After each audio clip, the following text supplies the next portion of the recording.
All right, hey everybody, it's Mr. Shore, and I have another guest speaker for you all. And today we have the host of Cassidy Tonight, all the way from Oregon, Miss Cassidy Quinn.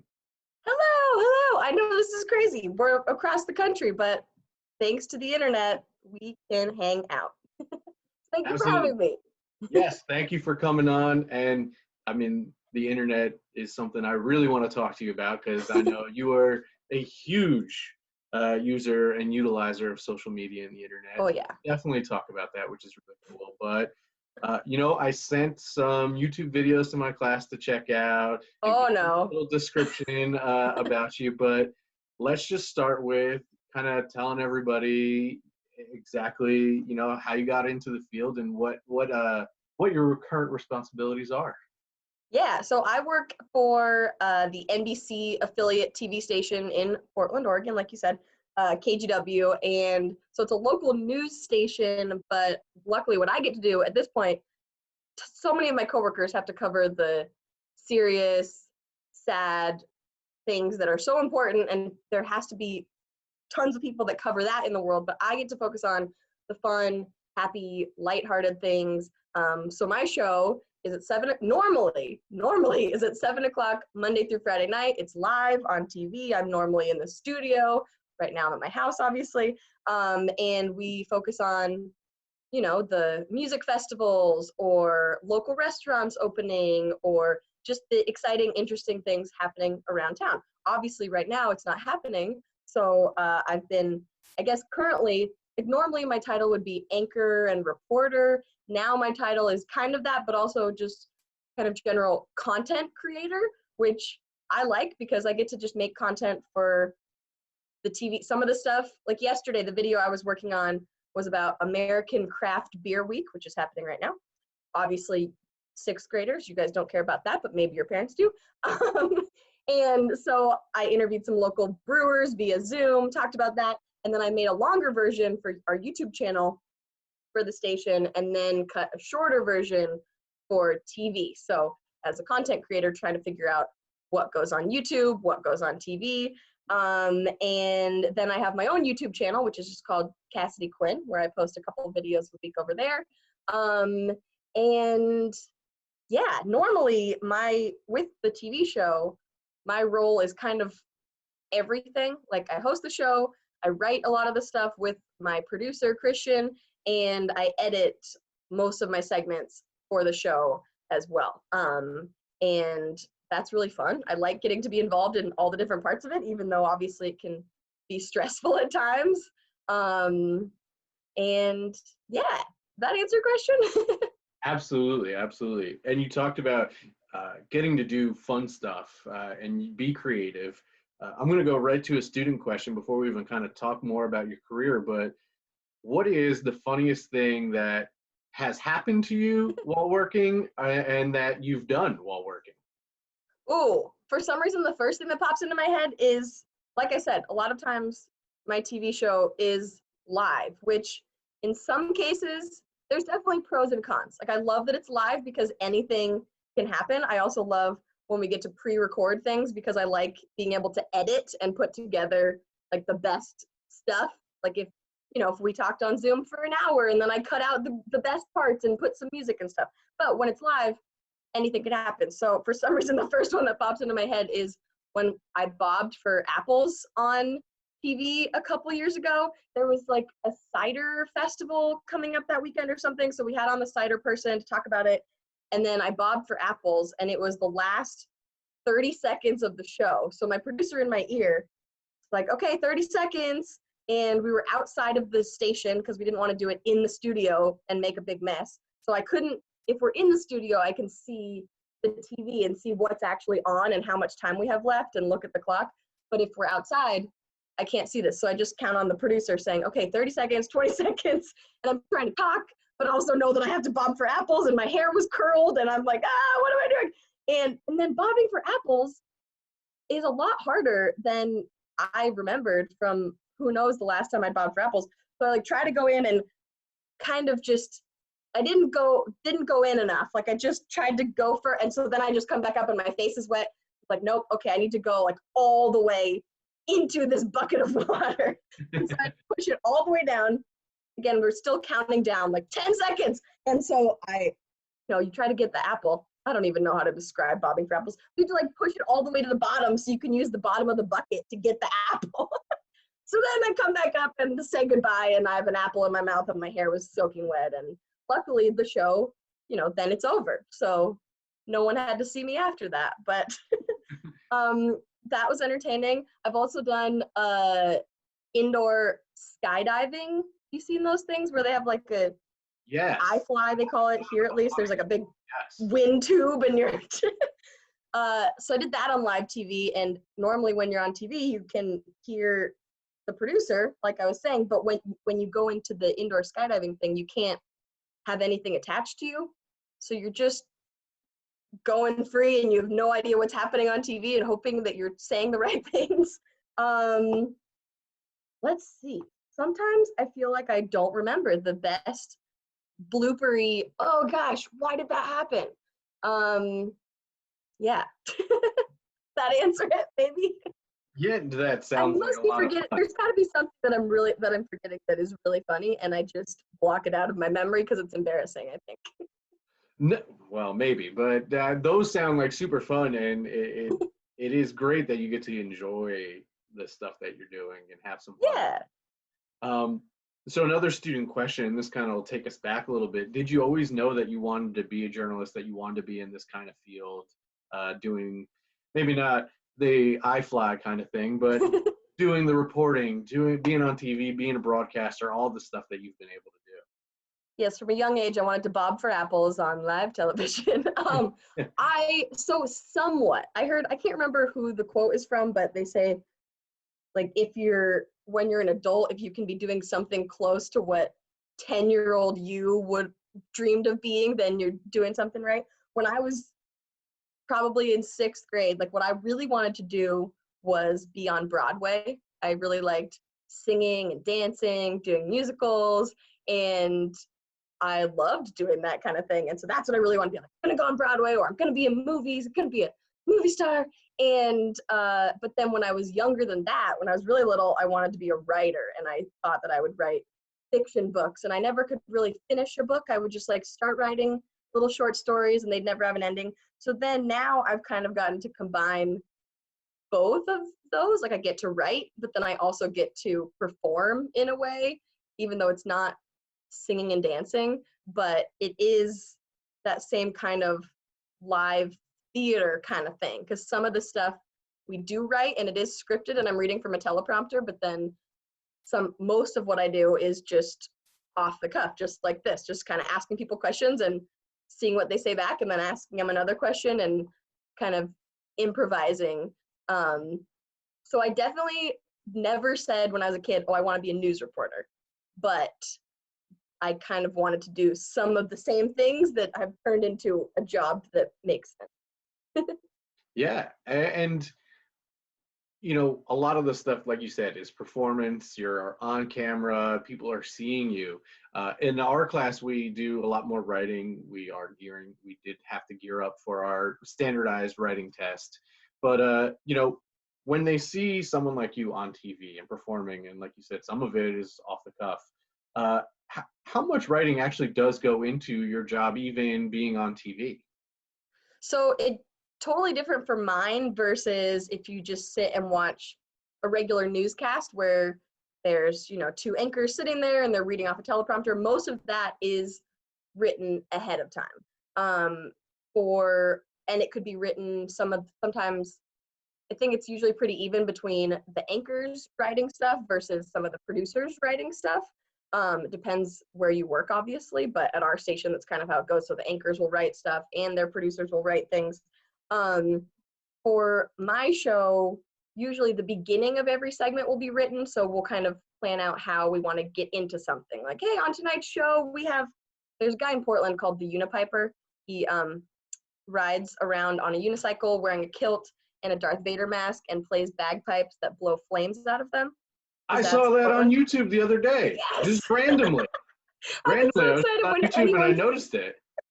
I get so excited when I know anyone outside of Portland knows the Unipiper, I get very excited. He's also, this is random, but his best friend is Mosho the cat rapper, which is a guy who has a bunch of cats and raps about his cats. They're a match made in best friend heaven, really. But so let's say we had them on the show. So we would write in the teleprompter in advance. I would have written, hey, welcome to the show. Right now we have two best friends who are so perfect together. The Unipiper, like he's been playing bagpipes for years and he just came out with his new album about cats. Welcome, the Unipiper and Mosho the cat rapper. And then other than that, I probably for that segment would have written maybe a couple of questions in the teleprompter just as little bullet points in case I forget, but I'm not, once I read the beginning of the segment, most of it, I'm not looking at the teleprompter. It's just kind of, I know going into it what kind of things we want to talk about. I'll usually ask the guest ahead of time, is there anything you want to make sure we get to talk about?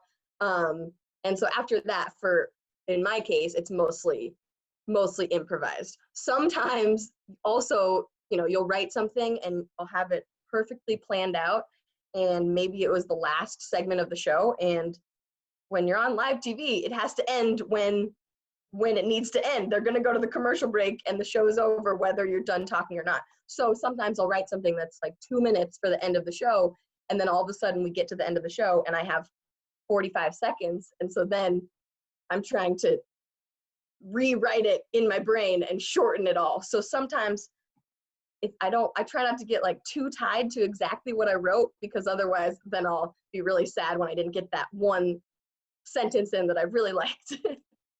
But right now,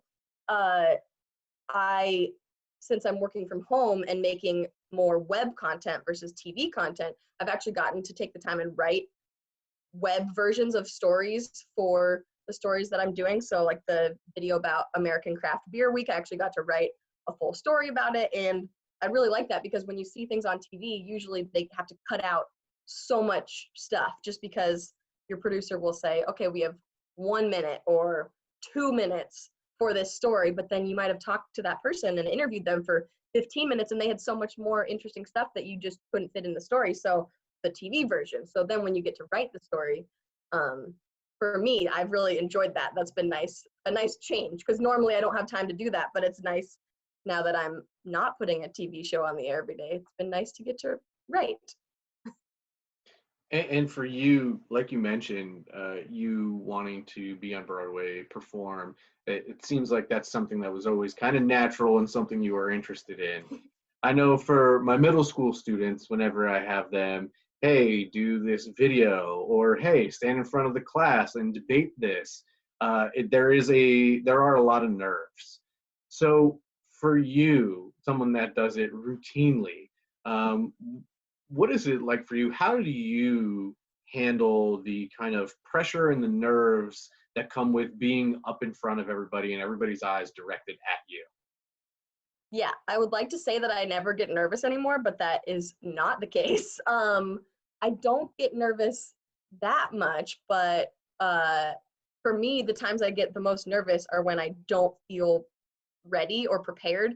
So if someone's coming into the studio and maybe I had just finished editing something or writing something and I didn't have that last few minutes to go over what are we going to talk about, what am I going to ask this person, and so you're just going into it kind of blind. That's when I feel nervous, is when I can't tell myself, oh, I'm ready for this. So for me, that's part of it, is just going over what I'm going to say, what I'm going to talk about, and kind of going into my brain going, okay, I got this. I know what I'm going to ask. I know who this person is. And then as long as I know those basic things, it'll be okay. Like I'll get through it. I might fumble a couple words and that's okay, because that's what happens, whether it's live TV or recorded or in person. But as long as I kind of have those basics in my head, like, oh, I know what I'm doing here, as long as I remember that. I also, for me, and I think this is the case with a lot of people, when I get nervous, I start to talk faster.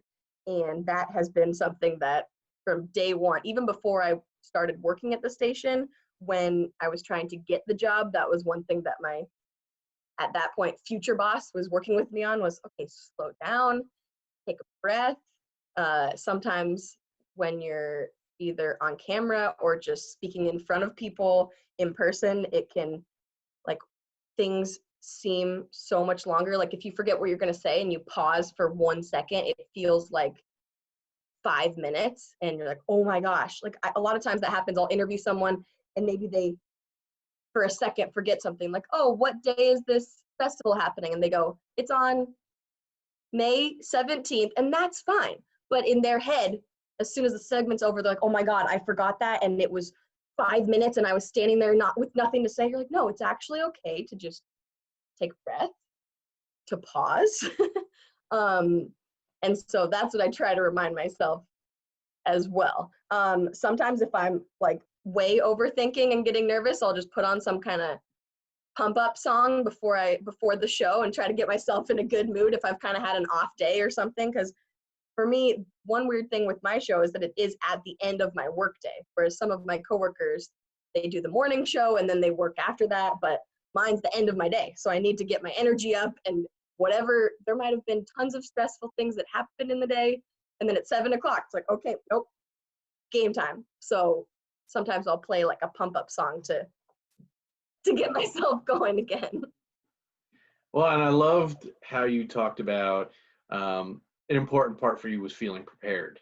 And I know when we watch someone like you who is very confident on TV do it, it seems like it's easy. And even I remember growing up reading ESPN articles, especially Bill Simmons, and his writing, very funny and witty. And you just like, oh, if I just make jokes and use pop culture references, I'll be as good as him. And it really isn't the case. I learned through several years that there is a lot of journalism, whether it's broadcast or print, is research and preparation. How important is that for you? It's very important. And obviously, you might say, oh, it's more important for my coworkers that are covering horrible tragedies, or my coworkers covering, doing hard-hitting investigations about bad things going on in the community. But it's also just as important, I would say, when it's talking about a restaurant that's opening, or, any story that you're covering is about those people and about what they're doing, and you want to tell the story well. And so you don't want to, and everybody, it's such valuable amount of time that you get people to pay attention to that. And so you want to make sure you're telling them the right information, and that you want to set up whoever you're interviewing for success too. Like I always tell people, they're like, oh, I'm nervous. What if I mess up? I'm like, my job is to make you look good. I will probably embarrass myself, but my job is to make you look good and sound good. So if if they did just totally blank out, and I've had that happen to people where they just kind of stop talking and freak out for a minute, and I'll just kind of try to ask them another question or fill the time with something else. And then the more prepared I am, the more I can do that. Like I ask them when the festival is and they don't know the answer, if I know the answer, then that can just cover that awkward moment. Like, oh yes, you were going to say it was on May 17th starting at noon, right? You also, I can't beat myself up about it if I don't remember every single tiny little thing. I also like to say people watching aren't going to, they're probably not going to remember some of the exact details. So as long as you tell them, if it's a festival, for example, tell them the website and they're going to go there. So it's okay if I don't say, oh, it's from noon to 5:45 p.m. Yeah, so definitely preparing as much as you can, and then knowing that something different might happen. You might go out to cover a story thinking that it's going to go this way, and then something totally changes and the story's different. So being prepared enough, but also kind of mentally knowing that it could change too. Yeah, that makes sense. That is also preparing yourself that things could go differently. I think that's Totally. Thank you. I guess that's just for life in general too. It's a great point. Absolutely. I always tell people when I first started teaching, actually, someone asked me, because I was asking what kind of license should I go after, what classes should I be taking, Should I be going for this master's or just get these classes? And the assistant principal at the time was like, well, where do you want to be in 5 years? And I looked Oh, at her and I said, 5 years? For the past 5 years, I've been doing freelance writing, not knowing if I was going to have a story, where my story was going to be. I didn't know where I was going to be tomorrow. Now you're asking me to think years ahead of time. So it is interesting that, yeah, you have to be prepared for the unexpected. yeah, absolutely. That sounds so stressful. Oh gosh. I figured it out. I figured it out. It was okay. I just needed to sit and take a minute and think about it. Totally. Yeah. So we've talked a lot about research and interviewing, and that is a big part of your show, big part of your job. One of our student questions: how do you stay calm, and how do you stay, uh, professional when interviewing someone, especially someone famous or with some notoriety? I know I connected with you when I saw that you had interviewed Shea Serrano, one of my favorite Yes. Oh, writers. he's so But great. you've had athletes on your show. You've done interviews at the Super Bowl. You've done interviews at the Winter Olympics, the Summer Olympics. So you've interviewed a lot of different people. How do you kind of stay calm and, you know, keep those nerves from bubbling up when you're interviewing not just anybody, but people that other people know and really like?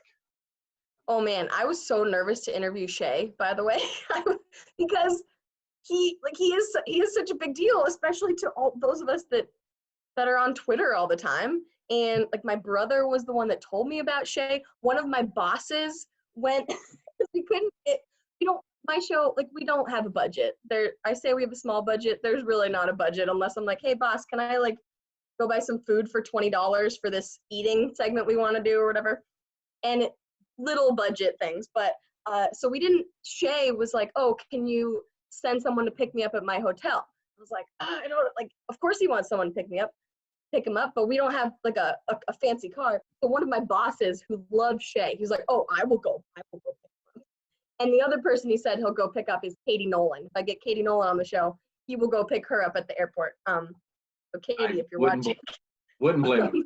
But so like Shay, for example, everyone has things they would want to ask him. And that's the same with so many big, like we have a big Comic-Con in Portland every year. So whenever I'm interviewing someone that people have seen in movies or TV shows, everyone has these questions, but then you only have a limited amount of time. And sometimes I want to ask everything and then I'll over prepare. So with Shay, for example, I came with a bunch of questions. And then we got to the end of the segment. He is a big fan of Oregon, where I am, women's basketball. We got to the end of the segment. I hadn't asked him about Oregon women's basketball, and I was so mad at myself. But then we're in the commercial break, and then we didn't have any more time. Like, no, everyone's gonna hate me because I didn't ask him about basketball. Nobody hated me, luckily, and Shay was like, maybe I'll come back sometime. Probably not. But so that's definitely when I'm interviewing people that not only I am excited to talk to, but everybody watching will be excited to hear from. That I definitely get nervous. I interviewed Tyra Banks a few years ago, and I think that might have been the most nervous I've been. Cause like, she's so beautiful and perfect. She was so nice too, which was great because she totally could have been a diva, and I would have accepted it. But so having the questions prepared and then trying not to have an expectation of who that person will be, like, because most of what I've seen of Shay is on Twitter. I have no idea what he would be like as a person to talk to. His profile picture isn't even him. So like, how do you know? Or Tyra Banks, you normally see her in this perfect environment on these TV shows or a runway, not just standing next to you. But also remembering that they are, like, all these people, they are real people. They might also be nervous, probably not to talk to me, but like they are actual people. So remembering, even though you're standing next to Tyra Banks and she's perfect and beautiful, and she's still just a person, and they're also used to being around people that are nervous to talk to them, probably. So if you seem a little bit nervous, they're not just gonna go, oh gosh, because they know they're a celebrity. But then you also, since you have no idea how they react, I always think it is better to have too many questions than not enough, because every once in a while you do end up talking to a celebrity who doesn't really want to talk. And so they'll give you really short answers to things. And then that stresses me out because I'm like, oh, I have to be ready with another question, because normally, you listen to what the person says. You might know the next question you're going to ask, or you listen to what they say and then you ask a follow-up question. Sometimes they don't really give you very much. And so you just have to have a whole list of questions just in case, or, oh, you don't want to talk about that? Okay, next one. And that's okay. So I'll clarify for some of my students that may not know. I know I've talked about it in class. I share stuff on Instagram and Twitter, but Shay Serrano is a former teacher turned writer. Writes about rap music and basketball and movies and really anything that he really likes. And he's also very prominent on Twitter, does a lot of stuff, both that is funny and that is helpful for the community. And he, like you said, you knew him through Twitter.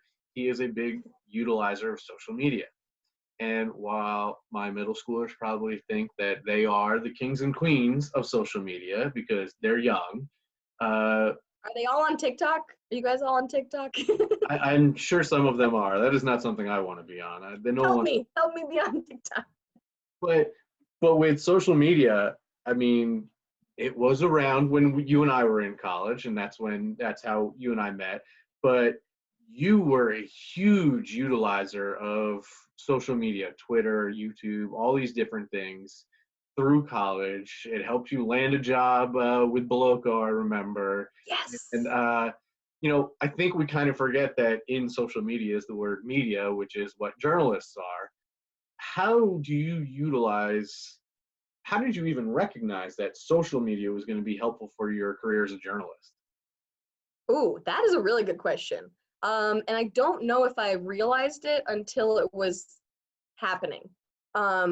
Like right now, I find so many of the stories that I cover, whether it's on TV or on YouTube, through social media. I'll be scrolling Instagram and I follow all the companies in Portland, like different restaurants and bars and things, and or donut shops, and I'll just be scrolling through. I'm like, oh, Pip's Donuts, they're doing something cool. Oh, let me send them a DM and see if they want to. Like a lot of times I'll call or we'll send emails, but sometimes, probably half the time, I just set things up only through Instagram DM or Twitter DM, just like we did for the Zoom call. It's like, oh, just talk through Twitter.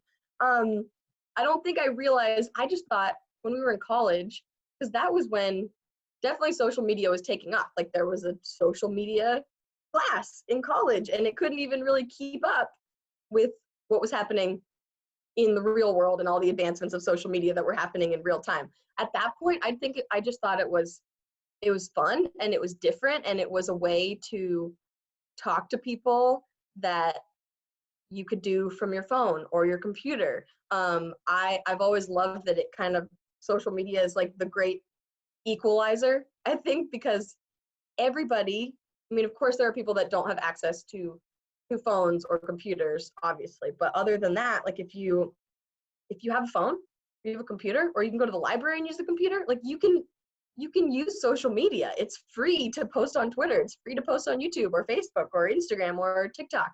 And that's the same for everybody. So just like now you can interview me from across the country thanks to the internet. That's how I'm doing interviews right now too, even though most of my interviews are people in Portland, but they're still through Zoom. Or I can talk to them on Instagram or talk to them on Twitter. And you can actually, although it is just the internet, I feel like you can actually get to know people through the internet. Like on my YouTube channel, I've been making videos there for 10 years, I think. And I do live streams every Monday night called Mental Monday. And I feel like I genuinely know the people that watch. Like we're just hanging out for 40 minutes. I'm the one on camera on YouTube, but everybody else is in the comments and we're talking and they're telling me, oh, someone told me the other day that his uncle died, and I feel like we're just talking to a friend, even though I've never met these people in real life. And obviously, as a journalist, you have to be careful on social media because you want to make sure that that is your brand, that is the representation of you. So I always have to make sure if I'm sending something, does that make me look bad? Does it make my company look bad? My company is owned by a bigger company that owns a bunch of stations across the country. So you have to make sure that people at corporate are gonna, like, for me, that means not talking about politics or not being, one-sided about politics, going, just picking a side, or swearing. Obviously, they would not like that either. And then making sure that when you're going to post something on social media, that you know that it is as accurate as you can know. For me, I'm not usually tweeting about breaking news, but a lot of my coworkers are, and they always say you want to be right, not first. Like, it's okay if a different station, like next week is the Oregon primary election. And so we keep having a lot of discussions about what information when are we going to call each race, that who wins this or who wins this. And maybe the other stations, they might get it first, but we want to make sure that we get it right. Because although it is like just a tweet, it's real. It just like you said, the word media is in there. And that's really interesting with using social media and making sure. I think it was really important for my students to hear about using it correctly or professionally, and some of the possible pitfalls. And we've talked about that in class, about maybe not with social media, but always backing up your information, making sure you're right, having two sources. Mm-hmm. How do you go about, what's the kind of the process of making sure the information that you get for your stuff, even for stuff that may seem silly and fun and maybe not as serious as, well, I said this person won the election, it turned out this person won. How Right. important is, getting those second sources or backing up the information that you find, making sure that what you have is accurate? Even the people, you said you never met the person on Twitter, knowing it's actually that person on Twitter and not a catfish. Totally. I mean, even, yeah, like you said, it applies to the fun, lighthearted stuff as well, because some of the stuff we'll all cover is maybe like a local person that went viral for some video they made, and although we want to just call them and be like, hey, want to come on our show? You have this video with millions of views, great. But we always have to go check them out, look at their social media, maybe see if they've appeared anywhere else or like done any other interviews, just to kind of get a sense of who they are. For us, a lot of times it's just like talking to the person on the phone, even if I set things up through Instagram DM or just email, we still, if we haven't met them before, trying to talk to them on the phone just to see if A, they're comfortable talking, and B, they seem like a good, real person. And luckily, I think with a lot of TV stations, probably ours specifically, we have partnerships with some of the other news outlets in Portland. So the Oregonian is the biggest newspaper here, and so they're our news partners. So we'll kind of call back and forth between either if our station confirms something or the Oregonian newspaper confirms something, and then we can kind of call like, hey, okay, you guys had this, where'd you get this from? And then making sure that you say where the source, the Oregonian reported this, even though the Oregonian already called us and told us, but they're the ones that reported it. So in the article, we'd say, our news partners, the Oregonian, reported that, blah, blah, blah, blah. And then there are times where you do get something wrong, and that sucks. There's been like festivals that we've done segments about in the studio, and then the festival ends up not happening because turns out that person was like a scam artist and the festival wasn't real, and you're like, wait, what? But we did a segment about this. And then you kind of have to decide, are you going to do a follow-up and say, tell your viewers, or does that draw more attention to it and give that person more media attention when you really just kind of want them to disappear from your coverage? And so that's always always a balance too. So when talking about talking to people, interviewing people, kind of presenting them and what they're about, for especially my students, how do you go about coming up with some of the questions or finding something really interesting about a person that maybe, it like you interview very notable people. Some of them we've seen and heard different stories and interviews. How do you come up or find something that is unique? I mean, obviously your whole career has been you standing out. When at Emerson everybody's a good writer, you're on YouTube. How do you find those pieces of the people that you're interviewing and doing stories on, finding that something interesting, that's something extra?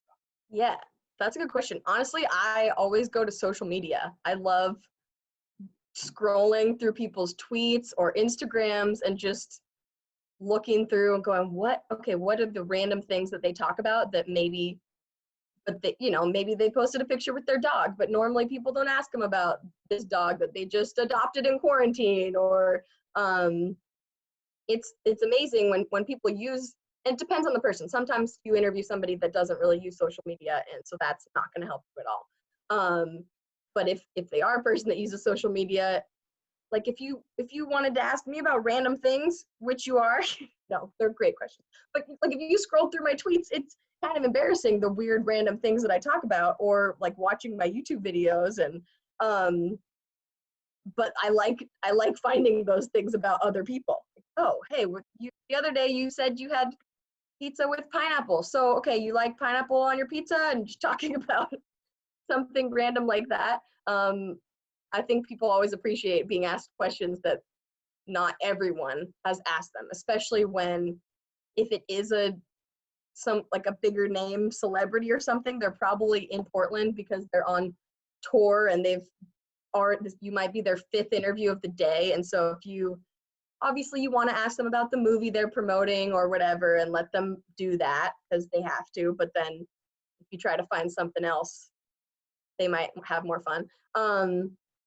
So I guess if they don't have social media, just Googling them and trying to, of course, then that's where you want to, if you're going to ask them something really random, if you just read it on Wikipedia, don't just ask them that. Go try to find it where that source came from, because it would be really embarrassing if you just ask them something really random and then it's doesn't even apply to their life.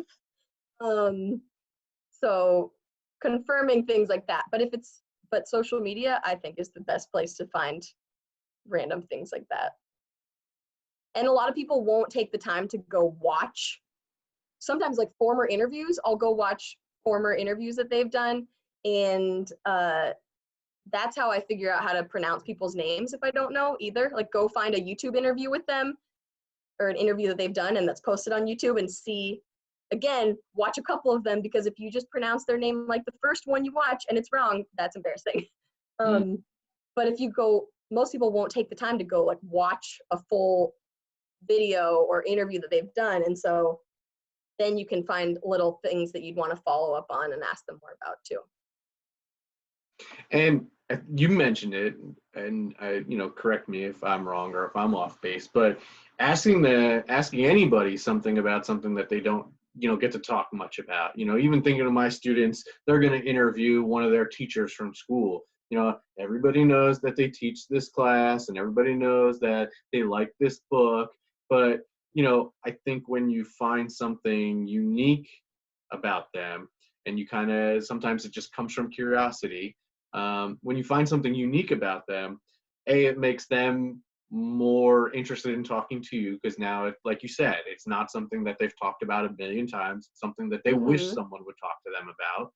And B, it's usually something, like you said, on your Twitter and your YouTube, it's all weird things and everything like that and random.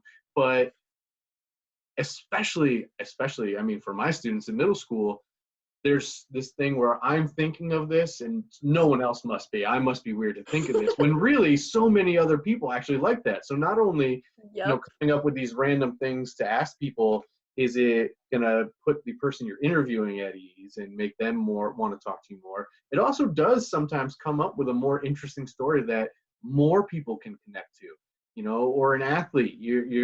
Some people don't like sports, but hey, if you find out that athlete really loves this type of dog, and Mm-hmm. oh, okay, I like that type of dog too. It connects more people and makes more people want to read it. Right. Like I said before, like everybody is a person, unless you're a dog, but everybody, That's interesting. I haven't thought about interviewing a dog.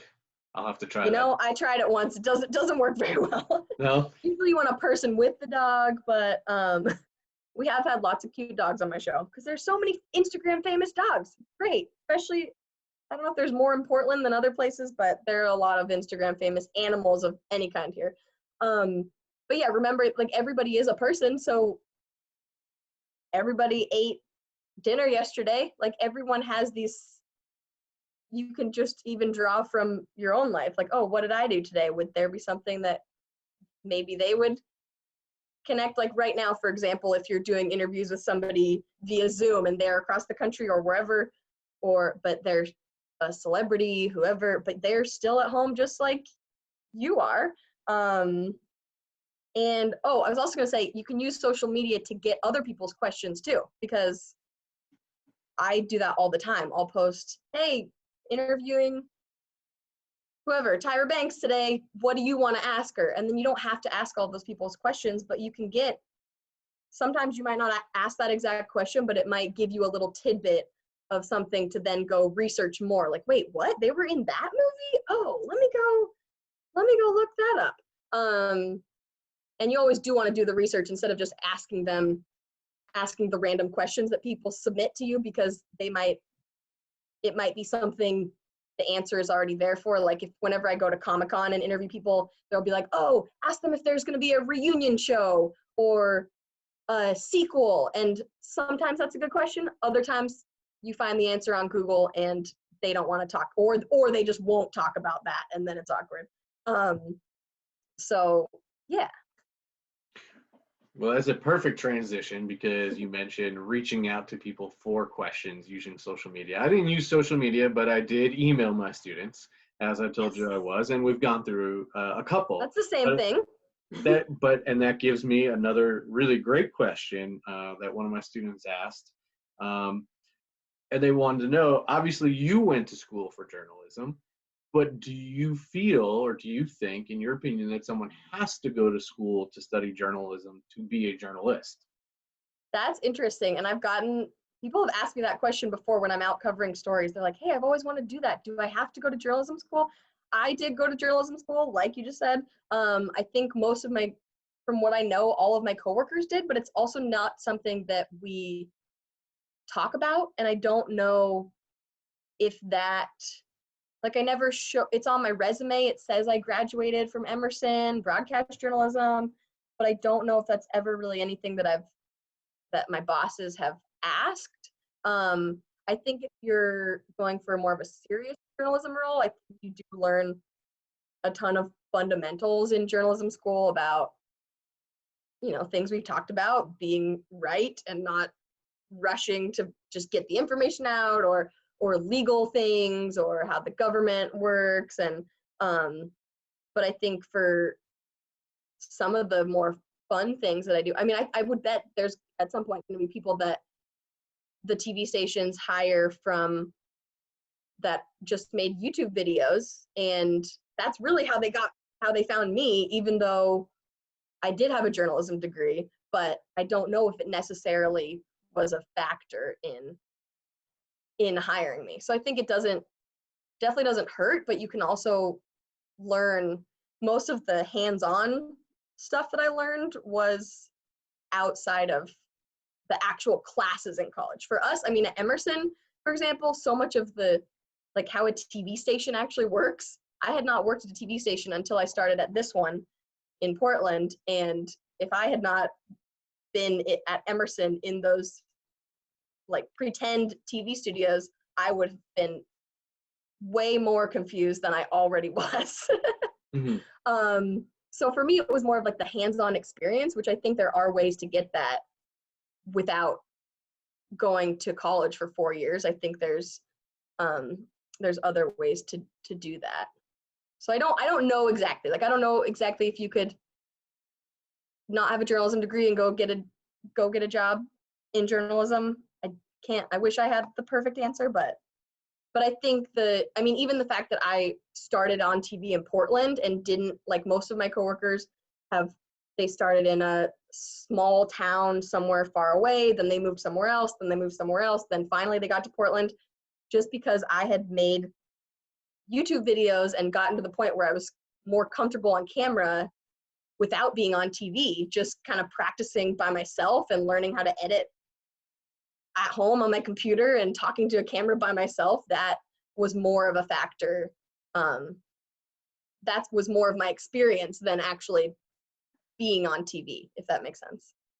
It absolutely does, because I remember in college I worked for the school newspaper, and I remember sitting in one of our class meetings and somebody asked, like, oh, I'm not sure, they were a senior, and they're like, I'm not sure, what should I do next year? Should I go to graduate school? Should I get a master's degree in journalism?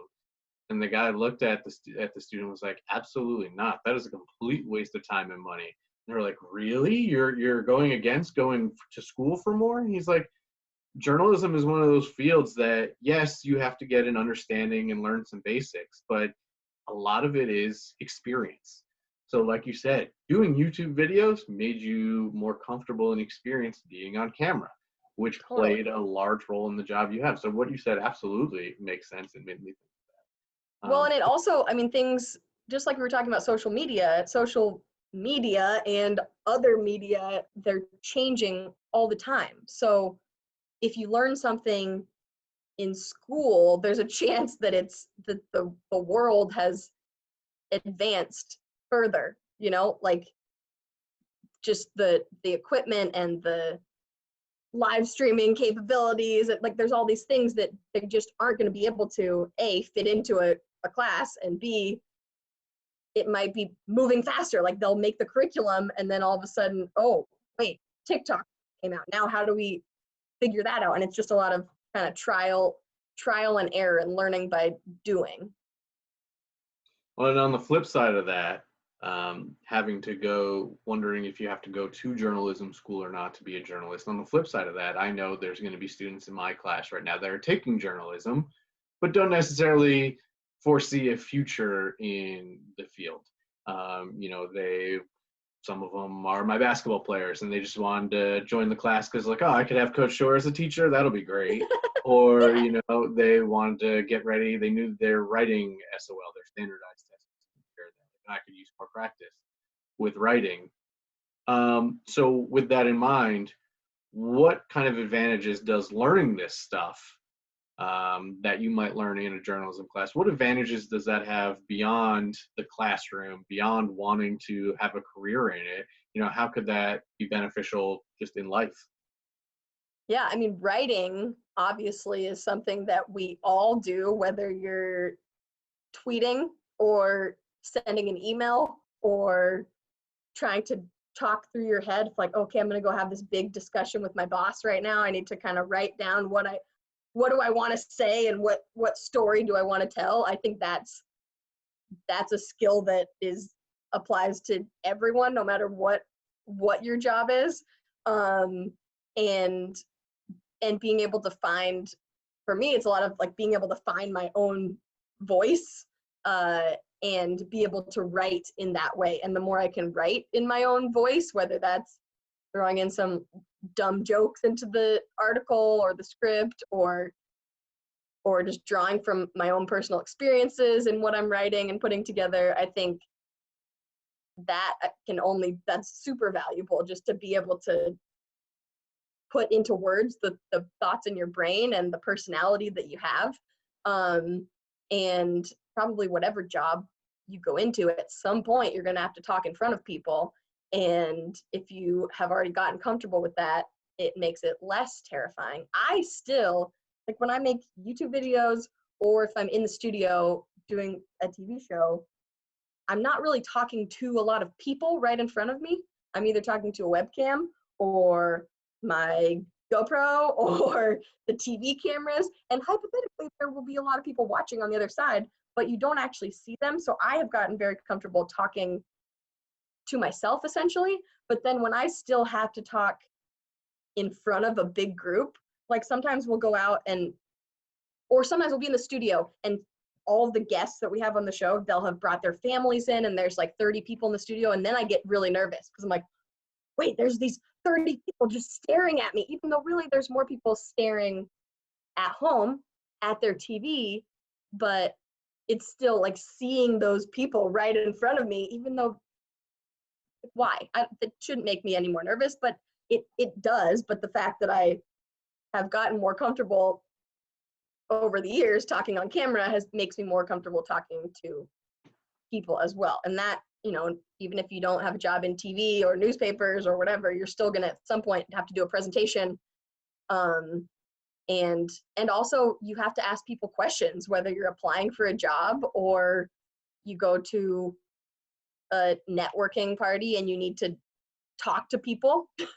Like you always have to talk to people, unless you're just gonna quarantine in your house by yourself forever, which is okay, but you have to talk to people. And so being able to listen and come up with questions, that's important. And that's always gonna be something a skill that you need. That's really funny. You're gonna have to give me some tips because I'm kind of the opposite. Like I don't mind standing in front of people and talking. I always used to tell people, I played lacrosse. I got chased around with people with metal sticks. That was scary. Talking in front of people is not. That is a great point. Yeah. Well, and you and I are talking. Yes, we know each other, so it is comfortable. But I'm comfortable interviewing people, even people that I don't know. Maybe not so much like random people on the street. But if I set up an interview with someone, and I still get nervous interviewing random people on the street because they can reject you so quickly. Yeah. Oh, that was my worst fear. That was my worst fear whenever at Emerson, they'd be like, oh, go find someone on the street. I'd be like, yeah, I'm going to go find a student that walks by me and is in the same boat as me. But so I'm comfortable talking to you. I'm comfortable talking to you through a webcam. I'm comfortable interviewing. I'm comfortable talking in front of people. It's when I am talking to myself just to the webcam or, I used to have a live radio show / podcast. And it was live. If I was waiting for a guest to call in, they're like, oh, hey, a little delayed. I have to sit there and fill the time. I would get so uncomfortable talking to myself. And even now with, quarantining and not being in the school building, I created a YouTube page to kind of do lessons and everything. And when I'm just, when I'm in front of the class, I can show my personality. When I'm sitting behind my desk talking to my camera, I know people are supposed to be watching it, but I struggle just having that same kind of personality when there's not someone else on the other end of it that I can see. So you're going to have to give me some tips on talking to yourself. I know, I think I'm kind of opposite than a lot of people that like, oh, the camera, I can talk to the camera. It's the actual humans. Absolutely. But I think, and it is tough, like if it's live or just one take versus if I'm shooting a YouTube video, a lot of times it's edited. And so you can say things over again and that's okay. You can start over.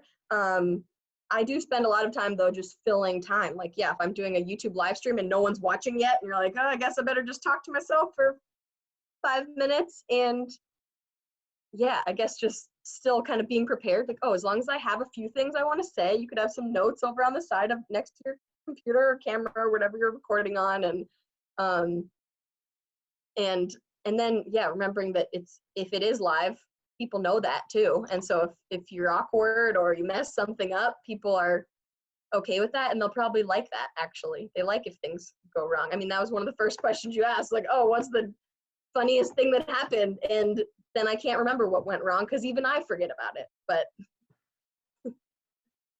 so yeah. another student question before we start winding down here. What are your travel opportunities as a journalist, both you specifically and maybe what you kind of know? Yeah, that's a good question. So I have definitely gotten to do a lot of travel, I would say, over the years with my jobs. Most recently, I got to go for an entire month. I got to go to the Olympics in Pyeongchang, South Korea, which was somehow 2.5 years ago, which is crazy. And that was amazing. And I've gotten to cover 2 other Olympics over the years. Other than that, that's been most of the travel that I've gotten to do. And I know that I'm super lucky to get to do that. And it's, one of the biggest events in the entire world. And I'm trying to think of what other. Well, I I'll tell love you, I getting. was super jealous when you got to do the Super Bowl. I was like Oh, happy for yes. you. I was like, oh, great. And Emerson, someone I know, she's doing the Super Bowl. But I was also super jealous. I was like, man, how'd she get that? And I didn't. I know it was because you sent in a good video where Oh, thanks. I also applied. I think it was the Ocho Cinco with Chad Ocho Cinco, Yes. right? Yeah, I applied to it and stumbled and bumbled my way through a video. So that was definitely, but I was jealous. So I know you Sure got was to travel great. for that. Yeah, I mean, I've always just kind of thought, because there are so many, like even more now. When I was applying for those random contests and things, that was either like when we were still in college or fresh out of college. And I've just always thought, okay, I might as well just throw something at the wall. If they're looking for people, then if there's a contest, oh, we're going to send someone to the Super Bowl. Or I won. Yeah, I guess a lot of my travel for work is actually just like contests that I've won. I got to go to London to cover one of the NFL overseas games, which was right before I got my TV job.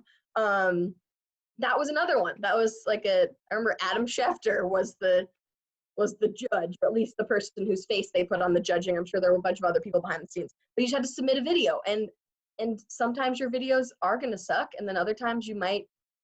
I mean, they're only looking at such a limited portion of you. They might say you get 3 minutes, or don't make your video longer than 1 minute, and then you have to figure out how do I explain myself and show my personality really in this very short time period.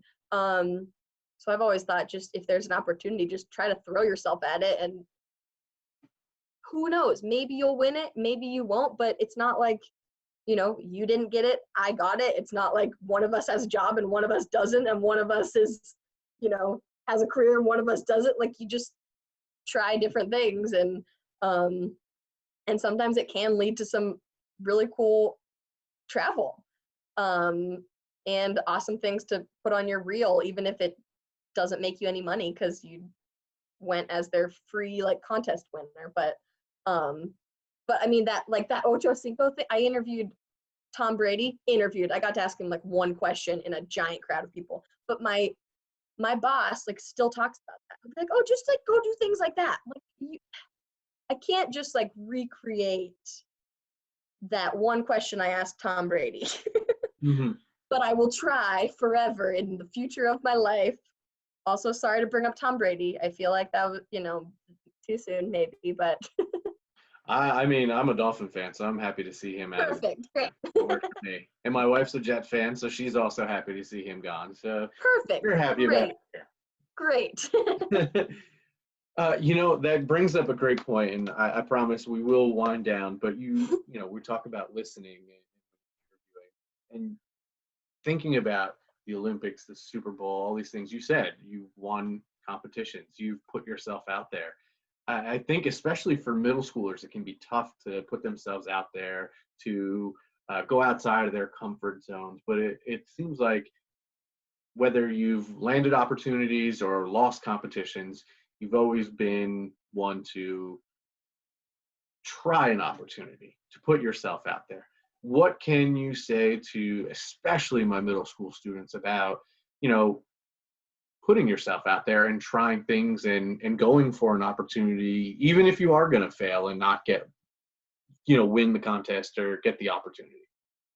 Yeah, I mean, failing is scary, but you have to do it to be able to learn something. And my producer and I talk about that with our show all the time. It's like, we might play some weird game on the show, we might do some segment and it doesn't go super well, but you have to have those to then find the ones that are like, oh, that was great, people loved that. Or the ones that you really love, sometimes people might not love it, and then it's sad, but that's okay too.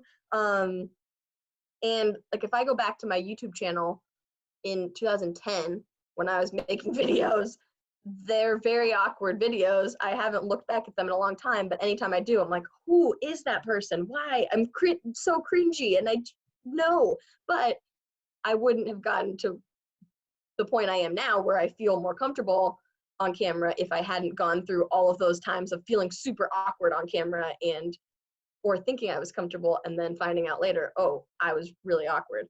And so but you could even do that in a less public way too. You can just practice and shoot videos in your own room and no one ever has to see them. Like, you don't have to put it out to the world. You can practice in your own little space. And but then sometimes putting it out for other people is where it's very nerve-wracking, but that's where you'll get feedback from people and see how other people react. And then I love the fact that my old YouTube videos are still there, even though they're awkward, because I can look back and I can go, oh yeah, okay. If I'm having a day where I'm like, what am I doing? I'm not good at this. I can look back and go, okay, well, at least I'm better than I was. And that's good. You know, I've improved, things have changed. And so, and then also sometimes even if, you know, on the other side of failure is trying things that you don't know if you'll like and then learning whether you like them or not. I remember at Emerson, it's like, okay, I have to apply to be a producer for EIV News. It was like, I want to be a producer for a semester to see if I like it. And I did not like it. I didn't like the fact that I was in charge of everything that went on, and that if something went wrong technically or whatever, like that was on me, and that was very stressful for me. But I know that my producer right now would never want to be in front of the camera. Sometimes, like, she also is a film producer, and so if one of her movies is coming out, I'm like, you should come on the show. She's like, nope, I'll put on one of the cast members of the movie. I'm not going on TV. And so different people are good at different things, and they also like different things, but sometimes you don't know that about yourself until you just try something. Like, I tried putting together a sport, it was called Short Sports at Emerson. You probably don't remember it because it only existed for like a few weeks, and it was so hard to just like put a whole show together. So sometimes you try things and you're not great at it, and that's okay. And then that I like that. I like when I'm not good at something or I don't like it, because I'm like, oh, cool, okay, check that one off. I want to do that. Because usually I just feel like there's 500 things that I want to do and that I want to be good at. So I like when I find something I'm like, nope, okay, that one's not for me. Great. It's a fact-finding mission. Yes, exactly. About yourself. Same as, you know, you're like doing journalism, investigative journalism on yourself. Perfect. You know, I never thought of it that way. That's perfect. Great. Great. There you go. Well, so I will wrap up with this. We talked about kind of finding fun things about people that you're interviewing and everything. And I know one strategy I use is letting them just tell me what they want to talk about. So I always end every interview, every conversation, putting the onus on you. What is something that you want to talk about, mention, that you feel is important, that you want people to know about you? The floor is yours. Anything you want to talk about, what you want to share. I know, I always do this to people too, and then it stresses me out. My friend is awake now. If you see a random arm popping up, I swear there's humans. It's a ghost. Oh, there's another human here. Yeah, like before I do any interview, I'm always like, okay, was there any other random thing you want me to ask you about or you want to talk about? A random story from your childhood. One time I was in the middle of an interview and I asked someone that, and they were like, oh, have I told you about my chickens?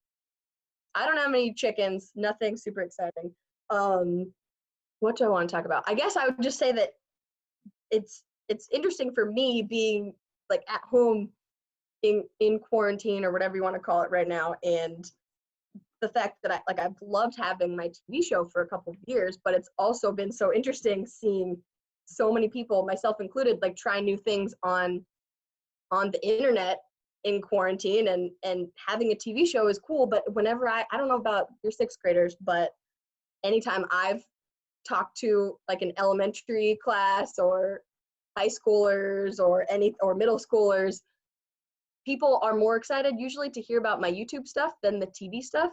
And I think at this point, what's good for people to know is that like it's all the same for me, whether I'm making a video on TV or making a video on the internet. It's the same process goes into it. There's just less of a oh, we're going on the air right now if it's on YouTube. And for me, YouTube is like where I just get to have fun and where I get to try whatever I want without the pressure of, oh, it's a TV station and it's owned by this big company. So for me, it feels like on the internet, like anything is possible. As cheesy as that sounds. And yeah, now I'm like, oh, I should have some better things to talk about. So subscribe to my YouTube channel. There you go. There you go. YouTube.com/Cassidy Quinn. And yeah, All right. I don't know. Now I should have something better. I ask people that all the time. Well, then we'll just have to. Boyfriend says that was great. We'll have to do this again. That's Exactly. what that means. We'll have to do it again. You think about it, and we'll come back and we'll tell some stories. Wonderful. Oh, also that I guess on my more on my YouTube channel than on TV, I talk a lot about mental health, and that just, however you're feeling, stressed, sad, anxious, whatever, that's okay. You can talk yourself through it. I've been meditating a lot in quarantine. I don't know if it would be cool if I never meditated when I was in 6th grade. I didn't meditate till like 6 months ago. So maybe, try that if you're stressed out at home. And that just like we're all in this together. I know that's cheesy, but literally like everyone is sitting at home right now going crazy. I think that's cool. Yeah, we shared experiences. Yes. And exactly. It connects us all. It's true. Yes. All right. Awesome. Well, everybody, that's Cassidy Quinn. The best. Yay. Thank you for sharing with us. Thank you for having me. This is wonderful. Yeah, I appreciate interaction. Oh my gosh. Awesome. Well, thank you. I hope everybody enjoys, and like she said, find her on YouTube. Woohoo! Thank you.